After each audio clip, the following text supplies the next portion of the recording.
क्या आप जानते हैं कि मच्छर के काटने से भी बुखार हो सकता है। ये बुखार काफी खतरनाक हो सकता है अगर इसे हम टाइमली ट्रीट ना करें, टाइमली कोई इलाज ना कराएं। साथ ही साथ क्यों इसे नजरअंदाज नहीं करना चाहिए, जानेंगे आज इस वीडियो के माध्यम से, जहां पर मैं आपको बताऊंगा कि मच्छर के काटने से कौन सा बुखार हो सकता है, कितना खतरनाक हो सकता है और इसके कारण क्या होते हैं, संक्रमण कैसे फैलता है और कैसे इसे ठीक किया जा सकता है। इन सब के बारे में आज मैं आपको इस वीडियो में बताने वाला हूं। सबसे पहले बात करते हैं कि कारण।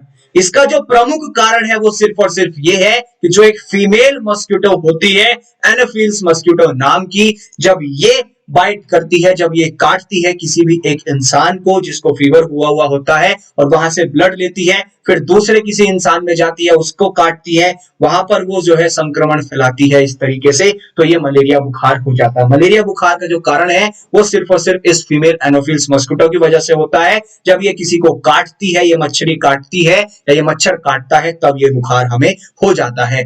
अब बात करते हैं कि संक्रमण कैसे फैलता है ना, संक्रमण किस तरीके से फैलता है। तो सबसे पहले आता है जब ये इन्फेक्टेड मस्किटो जो होता है, जब किसी भी एक इंसान में से खून ले लेती है, तब ये जब किसको काटती है तब संक्रमण फैलना स्टार्ट होता है। फिर जो उस इंसान की इन्फेक्टेड लिवर सेल्स होती हैं वहां पर असर होता है। उसके बाद फिर वहां पे जो इन्फेक्टेड रेड ब्लड सेल्स होती हैं, रेड सेल्स होती हैं, आरबीसीज, उस पे असर पड़ता है। और जो सेकंड इन्फेक्टेड पर्सन होता है उसके कांटेक्ट में जब ये मच्छर आता है, फिर वो किसी भी एक हेल्दी पर्सन को इन्फेक्ट कर सकता है। तो इस तरीके से साइकिल चलती रहती है। एक मच्छर है, मच्छर ने काटा, वहां से जो ब्लड लिया, फिर उसने दूसरे इंसान के अंदर गया, उसके जो लिवर्स थे, जो रेड ब्लड सेल्स थे, तो वहां पर इफेक्ट हुआ, जिसकी वजह से फिर जब वो किसी भी एक हेल्दी इंसान पे जाकर मच्छर बैठेगा तो उसको भी बीमार कर देगा।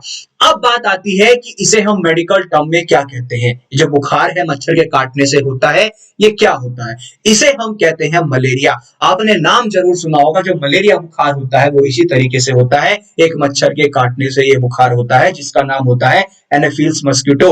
अगर इसे हम टाइमली ट्रीट कर लें तो ये कंडीशन बहुत जल्दी क्योरेबल हो जाती है, नहीं तो कंडीशन इतनी खतरनाक हो जाती है कि लाइफ थ्रेटनिंग बन जाती है और साथ ही साथ जो है ये एक सीवियर कंडीशन बन जाती है, जिसमें इसे ठीक करना बहुत मुश्किल हो जाता है। और पूरे विश्व भर में ये बीमारी से, इस बीमारी से, मलेरिया में बहुत से लोग अपनी जान से हाथ धो बैठते हैं जब ये कंडीशन टाइमली ठीक नहीं कराते हैं।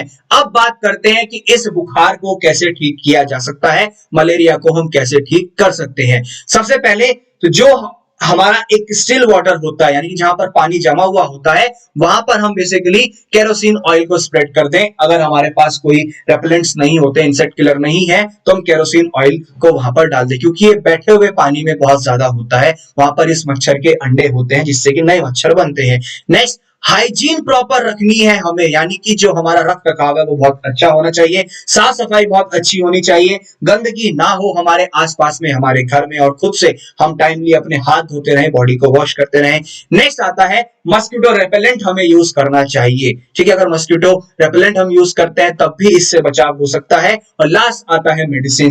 जब कंडीशन है आपकी कि भाई हमसे जो है घर पे होम रेमेडीज से या नॉर्मल तरीकों से ये ठीक नहीं हो रहा है, तब हमें मेडिसिन यूज करनी होती है। अब मैं आपको बताता हूं कि जो मार्केट के अंदर ड्रग्स अवेलेबल हैं जिन्हें हम मलेरिया के टाइम पर इस्तेमाल करते हैं, वो कौन कौन सी हैं। अमूमन हम अमीनोक्विनोलोन्स यूज करते हैं, मिथेनॉल्स यूज करते हैं, बिगोनोइड्स यूज करते हैं, साथ ही साथ डायअमाइनोपायरामिडीन्स यूज करते हैं। ऐसे ही और भी बहुत सारे ड्रग्स मार्केट के अंदर अवेलेबल हैं जिनको हम मलेरिया कंडीशन में यूज करते हैं, मलेरिया फीवर में इस्तेमाल करते हैं। तो इसी तरीके की लेटेस्ट अपडेट्स के लिए बने रहिए फार्मेसी इंडिया लाइव के साथ। चैनल को सब्सक्राइब कीजिए और साथ ही साथ जुड़ जाइए हमारे साथ। शरीर से संबंधित जितने भी बीमारियां होती हैं, उनके कारण क्या होते हैं, कैसे उनको ठीक किया जा सकता है, मेडिकल टर्म में उनको क्या कहते हैं, वो संपूर्ण जानकारी आपको हमारे चैनल पर प्रदान की जाएगी वीडियो के माध्यम से। तो बने रहिए फार्मेसी इंडिया लाइव के साथ एंड थैंक्स फॉर वॉचिंग।